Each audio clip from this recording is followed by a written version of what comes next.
प्रश्न क्रमांक 1. मुख्यमंत्री माझी लाडकी बहीण योजनेचा मुख्य उद्देश कोणता आहे? उत्तर आहे पर्याय बी. महिला आर्थिक सक्षमीकरण. प्रश्न क्रमांक 2. महाराष्ट्रातील कोणत्या शहरात डिफेन्स इंडस्ट्रियल कॉरिडॉरचा घटक विकसित करण्यावर भर देण्यात आला आहे? उत्तर आहे पर्याय सी. पुणे. प्रश्न क्रमांक 3. प्रधानमंत्री सूर्यघर मोफत वीज योजनेचा मुख्य लाभार्थी वर्ग कोणता आहे? उत्तर आहे पर्याय डी. घरगुती ग्राहक.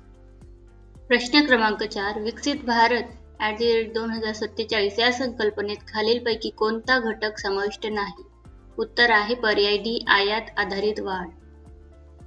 प्रश्न क्रमांक 5. ब्रिक्स समूहात नव्याने समाविष्ट झालेल्या देशांबाबत खालीलपैकी कोणते विधान योग्य आहे? उत्तर आहे पर्याय सी. मध्य पूर्व व आफ्रिकेतील देशांचा समावेश. प्रश्न क्रमांक 6. हवामान बदलासंदर्भात COP परिषद मुख्यत्वे कोणत्या विषयांवर केंद्रित असते? उत्तर आहे पर्याय बी. हवामान, वित्त व उत्सर्जन.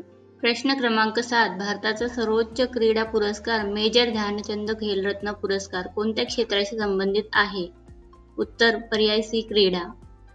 प्रश्न क्रमांक 8. बॅलन डी ऑर पुरस्कार कोणत्या खेळाशी संबंधित आहे? उत्तर आहे पर्याय सी. फुटबॉल. प्रश्न क्रमांक 9. मानव विकास निर्देशांक खालीलपैकी कोणत्या घटकावर आधारित नाही? उत्तर आहे पर्याय डी. लष्करी खर्च. प्रश्न क्रमांक 10. स्टेट ऑफ फॉरेस्ट रिपोर्ट कोणत्या संस्थेद्वारे प्रसिद्ध केला जातो? उत्तर आहे पर्याय बी. पर्यावरण, वन व हवामान बदल मंत्रालय. For more videos, like and subscribe.